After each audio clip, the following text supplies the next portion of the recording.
Dacă vrei să înțelegi cât de adânc s-a infiltrat afacerea în viața religioasă, e suficient să te uiți la momentele cheie din viața oricărui om credincios. Toate marile treceri, de la naștere, la căsătorie și până la moarte, sunt acoperite de ritualuri care, în esență, ar trebui să fie expresii ale comunității și ale credinței. Și totuși, în multe locuri, aceste momente au devenit ocazii perfecte pentru a încasa bani. La botez, părinții nu plătesc doar pentru slujbă. Lista se lungește rapid. Lumânări speciale, icoane obligatorii, prosoape consacrate, taxe pentru cântăreți, darul pentru biserică și, evident, plicul pentru preot. Dacă încerci să sari peste vreuna dintre aceste tradiții, riști priviri dezaprobatoare sau chiar refuzul de a continua slujba. La cununie, scenariul e asemănător. Unele parohii afișează pe ușa bisericii tarife clare, de parcă ar fi meniul unui restaurant. Altele nu afișează nimic, dar îți comunică discret printr-un om de legătură, cum ar fi doamna de la lumânări, și ți se comunică imediat cât e normal să lași. Și desigur există și pachete premium, cor bisericesc, aranjamente florale, fotografii în interior, totul contra cost. Moartea nu scapă de acest mecanism. În loc să fie un moment de compasiune și sprijin, pentru unele parohii este o sursă de venit sigură. Se taxează slujba de înmormântare, coliva, taxa pentru locul de veci, groparii, iar la pomenirile ulterioare se plătește din nou.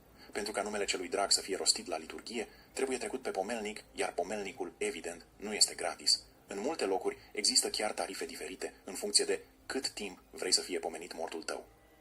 Și da, există și exemple care par desprinse dintr-un film, dar din păcate sunt cât se poate de reale. În Germania, presa a relatat despre un preot care trăia într-o vilă somptuoasă, evaluată la aproximativ 31 de milioane de euro, având în baie o cadă placată cu aur, în timp ce spunea predici despre modestie, smerenie și desprinderea de cele lumești. În SUA, televangeliștii nu se mulțumesc cu un simplu automobil.